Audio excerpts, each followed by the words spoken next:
On a ignoré la serveuse sourde. Mais quand la caméra a diffusé la scène, tout a changé. Elle souriait timidement, son carnet à la main. Mais quand elle demanda la commande en geste, certains clients éclatèrent de rire. On la bousculait, on l'ignorait. Jusqu'au jour où la caméra du café diffusa la vérité sur grand écran. Abonne-toi pour découvrir l'histoire complète. Mets un like si toi aussi tu crois que chaque silence peut contenir une voix digne d'être entendue. Le petit café de quartier s'emplissait chaque matin de bruits familiers. Le claquement des tasses, le grésillement de la machine à expresso, les conversations rapides des habitués. Au milieu de ce vacarme ordinaire, Élise, 19 ans, avançait avec un sourire fragile. Son carnet et son stylo à la main, elle s'approchait des tables. Élise n'entendait pas le vacarme. Elle ne percevait que les vibrations, les mouvements des lèvres, les gestes. Depuis sa naissance, elle vivait dans le silence. Sourde profonde, elle avait appris à lire sur les lèvres, à communiquer avec quelques mots prononcés difficilement et avec des gestes précis. Son carnet lui servait de passerelle entre elle et le monde. La plupart des clients connaissaient son histoire et l'accueillaient avec bienveillance. Mais il suffisait d'un nouveau client, de quelqu'un d'impatient ou de cruel pour que la situation bascule. Ce matin-là, 3 jeunes hommes prirent place à une table près de la fenêtre. Leur attitude trahissait déjà une certaine arrogance. Jambes étendues, rire trop fort, regards qui balayaient la salle comme s'ils étaient propriétaires du lieu. Élise s'approcha doucement, carnet ouvert. Bonjour, qu'est-ce que vous voulez prononça-t-elle, ces mots un peu heurtés, mais accompagnés d'un sourire. Les 3 jeunes échangèrent un regard complice. L'un d'eux se pencha vers elle. Quoi? On comprend rien, dit-il en exagérant chaque syllabe. Les 2 autres éclatèrent de rire. Élise serra son stylo un peu plus fort. Elle essaya encore, pointant du doigt le carnet. Vous écrire? Ici? Le deuxième haussa les épaules. Oh non, regarde. Elle veut qu'on fasse ses devoirs. Nouveaux éclats de rire. Quelques clients, plus loin, jetèrent des regards réprobateurs, mais aucun n'intervint.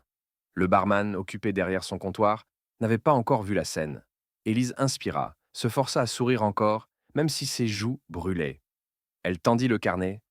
Le troisième prit le stylo et griffonna. Un café! Mais rapide, s'il te plaît! Sourde muette! Le mot, écrit en grosses lettres, vibra dans le cœur d'Élise comme une gifle. Elle baissa les yeux, récupéra le carnet et s'éloigna sans un mot, ses pas précipités, trahissant son malaise. À la table voisine, une vieille dame serra sa tasse entre ses mains. Elle chuchota à sa voisine. Pauvre petite. Toujours les mêmes, qui se croient drôles. Pendant ce temps, les 3 jeunes continuaient à rire, imitant grossièrement les gestes d'Élise. Elle, derrière le comptoir, tentait de cacher ses larmes en préparant le café commandé. Elle savait qu'elle ne pouvait pas répondre.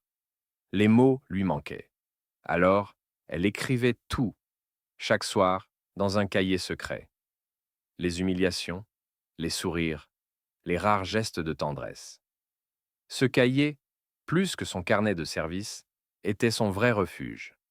Mais ce qu'elle ignorait, c'est que ce matin-là, une caméra fixée dans un coin du café avait tout filmé. Et qu'un jour prochain, ces images changeraient tout. La journée se termina comme tant d'autres. Élise rentra chez elle, son carnet serré contre elle, comme un bouclier usé. Elle se força à sourire à sa mère, qui l'attendait dans la petite cuisine, mais ses yeux trahissaient en la fatigue. Elle ne parla pas de l'incident. Elle n'en parlait jamais. Pendant ce temps, au café, le patron faisait la caisse. C'était un homme massif, bourru mais juste. En rangeant la monnaie, il aperçut sur l'écran de contrôle l'enregistrement de la matinée. Comme chaque jour, les caméras de surveillance tournaient en continu. Il lança la vidéo distraitement, cherchant à vérifier une livraison. Mais bientôt, il s'arrêta, le regard figé. Sur l'écran, il vit Élise, carnet en main, s'approchant de la table des 3 jeunes. Il vit leur rire, leurs gestes moqueurs, le mot insultant griffonné en lettres énormes. Il vit surtout le visage d'Élise se fermer, ses yeux se remplir de larmes qu'elle tentait de cacher. Le patron sentit la colère lui monter au visage. Bande de lâches, murmura-t-il entre ses dents. Le lendemain matin, il appela Élise. Elle entra timidement dans son bureau, inquiète de voir son patron aussi grave. Il lui montra la vidéo sur l'écran. Élise blêmit. Elle secoua la tête, voulant refermer le fichier. Mais le patron posa une main ferme sur son bras. Non, tu ne dois pas avoir honte, Élise. Ce n'est pas toi qui dois baisser les yeux.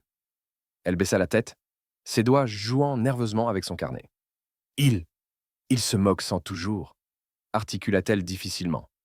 Moi, je ne peux pas répondre. Alors ce sera moi qui répondrai, dit-il d'une voix ferme. Il contacta le responsable de la communication de la mairie, un habitué du café.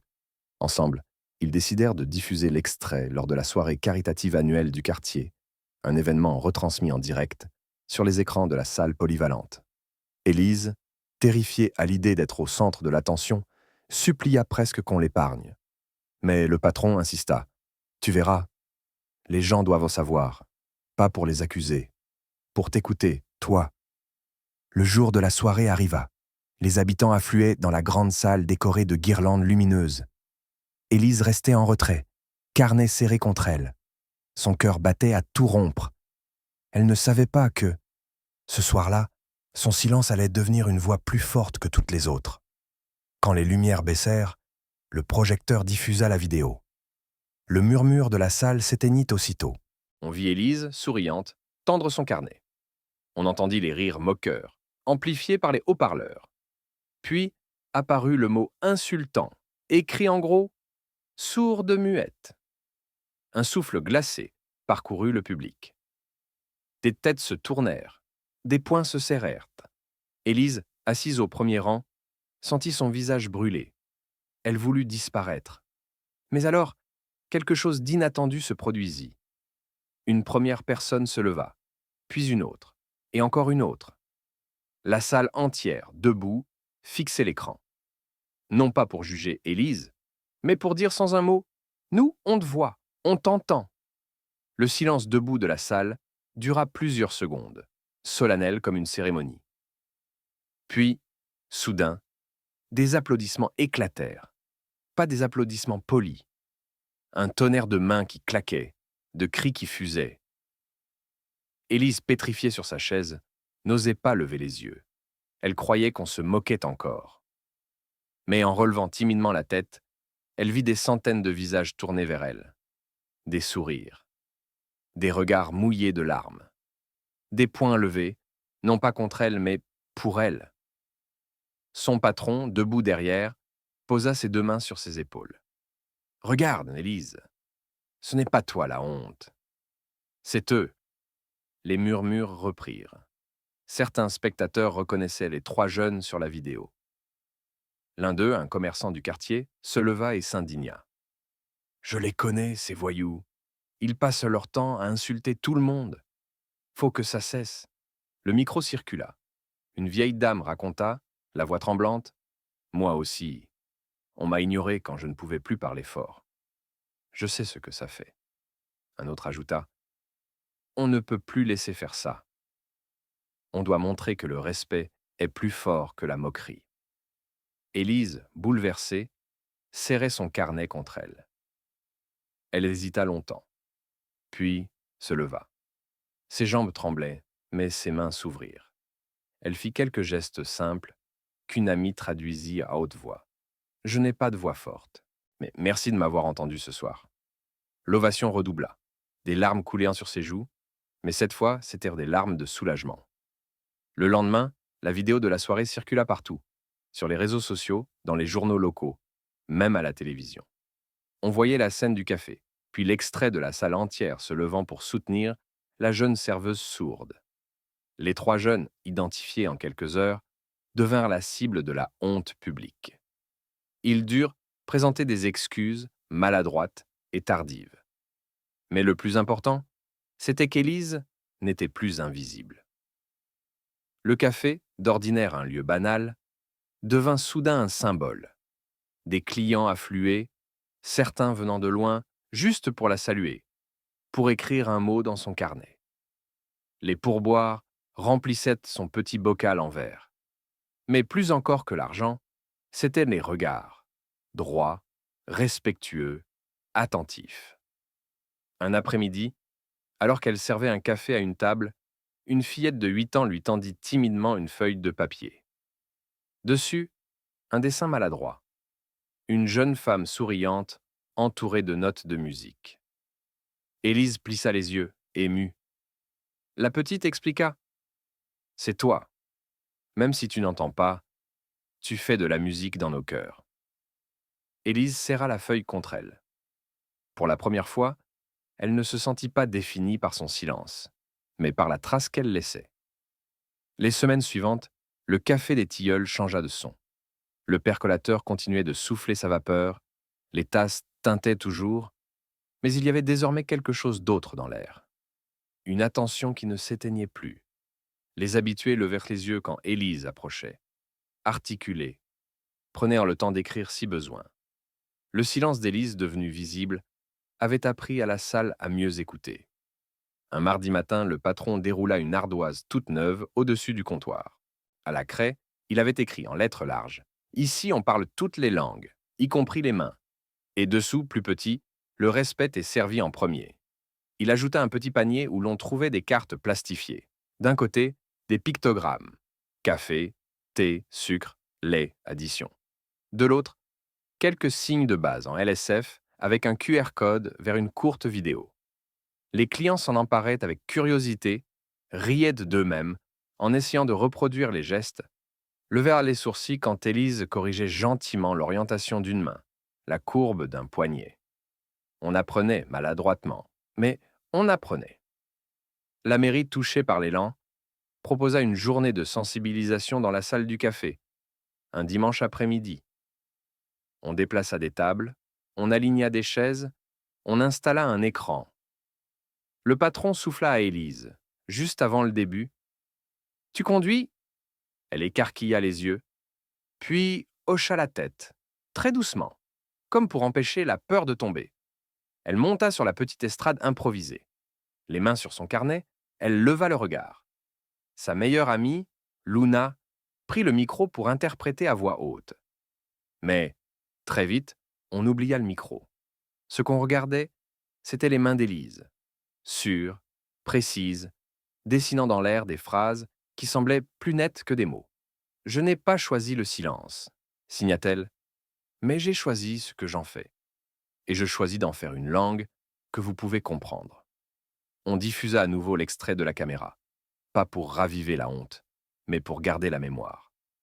La salle se leva encore, moins par indignation que par reconnaissance. Puis on lança un atelier.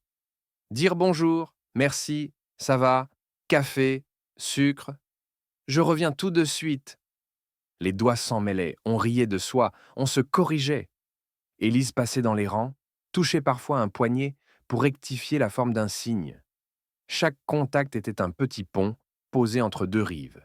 Le lendemain, un détail bouleversa Élise plus que tout. Sur la terrasse, deux clients qu'elle n'avait jamais servis se parlaient en signes approximatifs pour commander entre eux, avant même qu'elle n'arrive. Ils attendaient, souriants, fiers de s'être compris. Elle posa les tasses et leur fit le signe de bravo. Ils explosèrent de joie, comme des enfants à qui l'on venait d'ouvrir une porte. Quant aux trois jeunes, ceux de la vidéo, ils revinrent un soir, chapeau bas, épaules rentrées. Le café se figea. Le patron lança un regard à Élise. Elle acquiesça. Les garçons s'avancèrent jusqu'au comptoir, posèrent un papier froissé, une lettre d'excuse écrite à la main, suivie d'un reçu d'inscription à une session d'initiation à la LSF. L'un d'eux bredouilla, et Luna interpréta malgré l'embarras. On ne peut pas effacer, mais on peut apprendre. Élise respira, longue seconde. Puis elle signa lentement, pour qu'il lise bien. Apprendre, c'est déjà réparer. Le café relâcha enfin sa tension, et la vie reprit son cours. Le journal local consacra une page entière au café qui parle avec les mains. Des écoles appelèrent pour organiser des visites. Des commerçants du quartier vinrent chercher les cartes de pictogrammes pour leur propre comptoir. Petit à petit, la phrase sur l'ardoise quittait le mur pour s'inscrire dans les gestes des gens. Un soir, la salle se vida plus tôt que d'habitude. Élise rangea les chaises, essuya les tables. Le patron resta près de la vitre, regardant les lampadaires allumer leurs halos. Tu sais, dit-il en s'accoudant, je croyais que la caméra servait juste à surveiller. Je me trompais. Elle a servi à témoigner. Mais ce n'est pas l'écran qui a changé les choses. C'est ta manière d'habiter le silence. Élise sourit, leva les mains et signa « Merci d'avoir mis un haut-parleur à mon silence ». Il rit, essuya du revers de la main une émotion qui le surprenait lui-même. « On garde la vidéo ?»« Oui, signa Élise. Pas pour la honte, pour la mémoire. » Avant de partir, elle accrocha au mur un petit cadre, une feuille que la fillette lui avait donnée. Dessin naïf d'une jeune femme entourée de notes de musique. En dessous, elle ajouta à la main « On peut ne pas entendre la musique, et pourtant la faire entendre. » Elle éteignit la machine à café. Le bourdonnement s'arrêta. Alors, dans cette vraie absence de bruit, elle sentit autre chose. Un cœur muet fait de regards, de mains qui apprennent, de portes qui s'ouvrent plus grandes que la peur. Elle serra son carnet contre elle, non plus comme un bouclier, mais comme un journal de victoire. En sortant, le néon vibra une seconde, puis s'éteignit. La rue respirait. Élise leva les yeux vers le ciel sans son et se dit que parfois, le monde devient plus juste, non pas quand on parle plus fort, mais quand on apprend à regarder mieux. La dignité ne fait pas de bruit, elle se montre. Une caméra peut exposer une injustice, mais seule une communauté qui apprend à écouter autrement peut la réparer. Le respect n'a pas besoin de voix, il a besoin d'yeux, de mains et d'un cœur qui se met à la bonne hauteur. Abonne-toi pour d'autres histoires où un geste ordinaire renverse la balance. Laisse un like si tu crois, toi aussi, que l'inclusion commence par un regard. Et dis-nous en commentaire, quel mot voudrais-tu apprendre en langue des signes pour que quelqu'un, quelque part, se sente enfin entendu ?